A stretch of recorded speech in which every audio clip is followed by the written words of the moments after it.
জামাতের সঙ্গে অবশ্যই মার্কিন যুক্তরাষ্ট্রের একটা নীতি, একটা সম্পর্ক রয়েছে।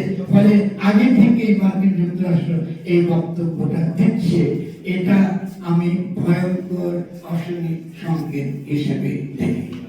মার্কিন যুক্তরাষ্ট্রের সঙ্গে আমাদের প্রত্যেকটা দলই কোনো না কোনো ভাবে যুক্ত, কেউ সরাসরি, কেউ আপনার ইনডাইরেক্ট। এটার জন্য আজকে আমি এটা পুরো প্রসঙ্গের উত্তর দেব না, কারণ আমি প্রথমত মনে করি 5ই আগস্টের গণঅভ্যুত্থানের পরে সাংবিধানিক প্রতি বিপ্লবটাকে আন্তর্জাতিক ভাবে বলা হয় এটা রেজিম চেঞ্জ হয়েছে মার্কিন যুক্তরাষ্ট্রের পক্ষে। আপনারা সাংবাদিকরা আমাদের এই কথাগুলো গুরুত্ব দেন নাই।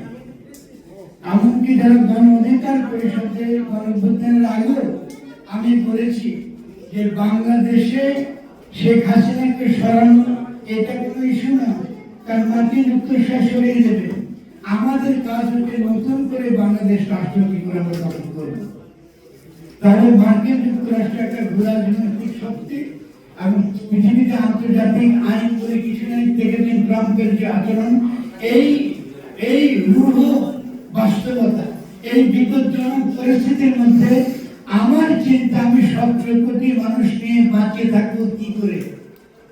আমার প্রশ্ন খুব সহজ, আমি 17 কোটি মানুষকে নিয়ে ডাল ভাত খেয়ে বেঁচে থাকতে চাই, খুব সহজ কথা। কারো যুদ্ধে লড়াতে চাই না। আপনারা অনেকে ভারত বিরোধিতার কথা বলেন, আধিপত্য আমি স্বীকার করি, কিন্তু আপনারা মার্কিন সাম্রাজ্যবাদের কথা বলেন না কেন? কি জন্য বলেন? তাহলে জামাত তো বলে নাই যে গাজাতে এই যে স্টেবিলাইজেশন ফোর্স যাচ্ছে আমার সেখানে আপত্তি আছে।